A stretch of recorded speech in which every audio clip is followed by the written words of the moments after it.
Rebonjour, ici Elsa de Ludipsy Santé mentale et ludification et voici la troisième capsule de cette série de 3. La première qui parlait de qu'est-ce que c'est qu'être psychologue, la deuxième, où trouver des psychologues et aujourd'hui on va discuter de à quoi s'attendre quand on commence un processus de psychothérapie. Donc c'est ça qu'on s'en va découvrir à l'instant.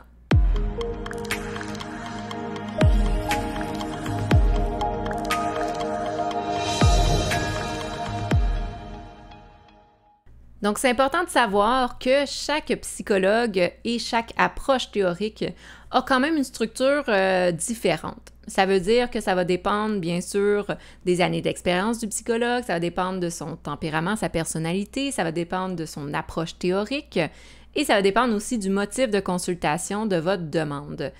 Alors, ce que je vais dire ici, c'est l'approche que moi-même j'utilise et que j'ai déjà vue en consultant moi-même.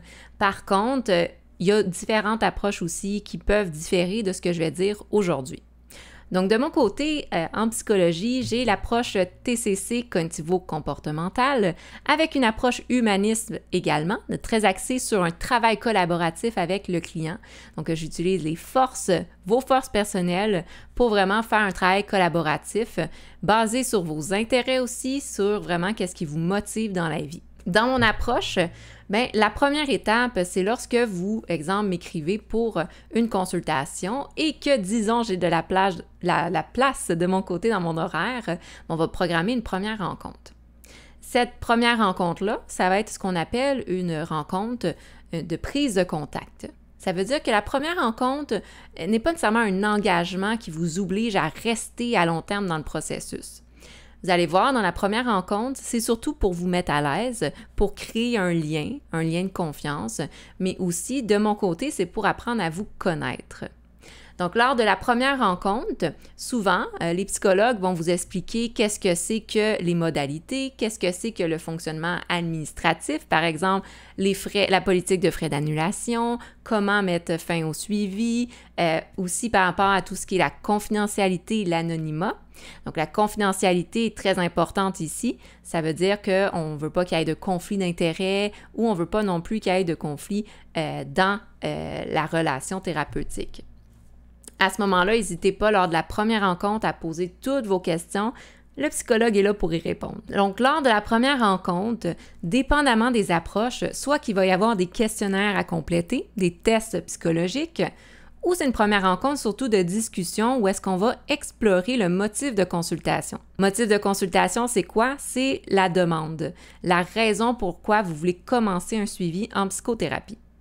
À ce moment-là, on va discuter ensemble, dans le moment présent, qu'est-ce qui est problématique. Personnellement, ce que j'aime bien faire aussi lors des premières rencontres, ça veut dire qu'une prise de connaissance, puis vraiment d'arriver à identifier et bien comprendre le motif de consultation, ça peut prendre à peu près entre 1 et 3 rencontres. Ces rencontres-là de prise de contact, on va commencer par explorer le présent, qu'est-ce qui est problématique sur différentes sphères de vie, ça veut dire au niveau familial, professionnel, scolaire, au niveau social, au niveau personnel, au niveau de l'environnement de vie. Par la suite, qu'est-ce qui est bien de faire également, c'est de faire ce qu'on appelle l'histoire développementale ou l'histoire de vie. Ça veut dire on va retourner en arrière dans le passé, du plus loin que vous vous souvenez, et on va remonter dans le temps en explorant le développement de votre vie au niveau familial, social, professionnel, scolaire, mais on va également voir l'évolution de ce qui est problématique. Donc, disons que vous consultez pour un trouble anxieux, on va voir comment c'est problématique aujourd'hui, mais on va aussi voir dans le passé comment le trouble anxieux a pu se développer. Donc, après à peu près 3 rencontres, on a assez d'informations pour pouvoir comprendre ce que vous vivez. C'est ce qu'on va appeler l'impression diagnostique. C'est là qu'on va voir, est-ce qu'il y a des traits de personnalité? Est-ce qu'il y a des troubles en santé mentale, des troubles diagnostiques? Est-ce qu'il y a des problématiques au niveau de consommation, au niveau de médicaments? Est-ce qu'il y a des problématiques dans l'environnement de vie, l'environnement familial? À ce moment-là, quand on a toute cette information-là, on peut mettre en place ce qu'on appelle le plan d'intervention. Le plan d'intervention, c'est un plan proposé par le psychologue, mais qui doit aussi être approuvé de manière collaborative avec le client. C'est souvent le moment où est-ce qu'on se dit « Est-ce que je me sens prêt ou prête à m'engager dans le processus thérapeutique ou est-ce que je sens que c'est trop et que je ne suis pas rendue là? » Quand on se sent prête et engagée, c'est là qu'on commence la phase d'intervention. Donc la phase d'intervention, ça se fait dans les rencontres, mais souvent à l'extérieur aussi des rencontres. Donc dans l'approche que j'utilise, ce que je suggère souvent, c'est qu'on fait des évolutions, on met en place des choses durant les rencontres. Je fais beaucoup d'éducation psychologique aussi pour enseigner des choses pendant les rencontres. Et entre les rencontres à la maison, on met des choses en place. Ça veut dire que vous avez non pas des devoirs, mais disons des suggestions d'exercices à faire entre les séances.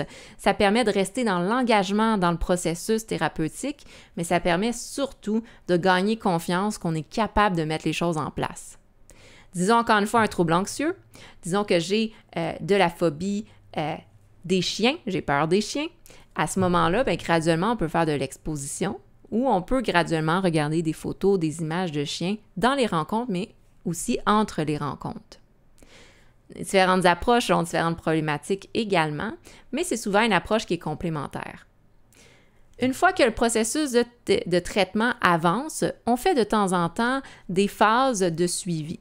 Ça veut dire qu'au départ, les rencontres vont être assez proches, aux semaines, aux 2 semaines, et graduellement, ils peuvent se distancer de plus en plus. Ça peut être au mois, par exemple. Les phases de suivi, c'est qu'on fait un suivi de l'évolution. Ça veut dire entre le jour 1 et le jour peut-être la séance 10, bien, quelle a été l'évolution qui a été mise en place? Est-ce qu'il y a des progrès?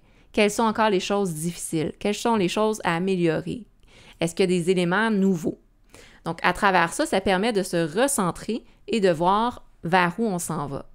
Et le processus continue comme ça avec de temps en temps des phases de suivi jusqu'à temps qu'il y ait une diminution assez grande ou que les symptômes disparaissent. Quand les symptômes sont traités ou sont assez diminués que ça n'engendre plus de souffrance, bien à ce moment-là, on s'approche de la phase finale. La phase finale, souvent, c'est une grande distanciation entre les rencontres. Ça veut dire des rencontres vraiment plus de bilan, de suivi à long terme. Ça peut être aux 2 mois, ça peut être aux 3 mois. On se voit de temps en temps pour voir si tout va toujours bien. Puis des fois, ça va être bien de ventiler aussi avec sa psychologue. Quand éventuellement, on sent qu'on a terminé, qu'on est prêt à juste passer à autre chose, bien, c'est la phase finale, justement. Donc, c'est la rencontre finale. La rencontre finale, souvent, on va faire un bilan de tout ce qui s'est passé depuis la rencontre 1, les évolutions, les forces qu'on a acquis, les outils, les compétences qu'on a apprises.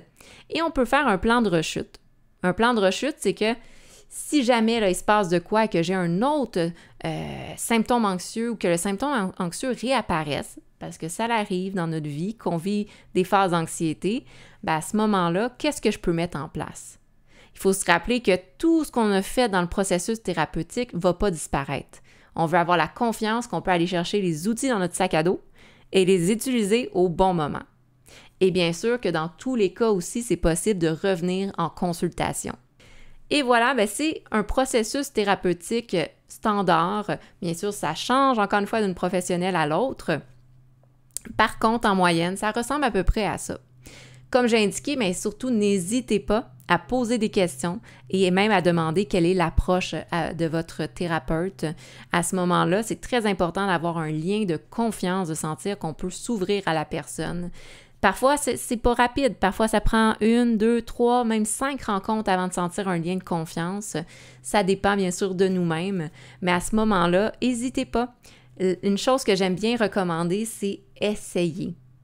Ça veut dire que si vous êtes méfiant ou si vous êtes inquiet par rapport au processus thérapeutique, la meilleure chose à faire, c'est d'essayer. Donc, je vous souhaite de passer une belle journée. N'hésitez pas à vous abonner à la chaîne YouTube de Ludipsy, à sonner la cloche pour des nouveautés et on se revoit dans une prochaine capsule. Bye!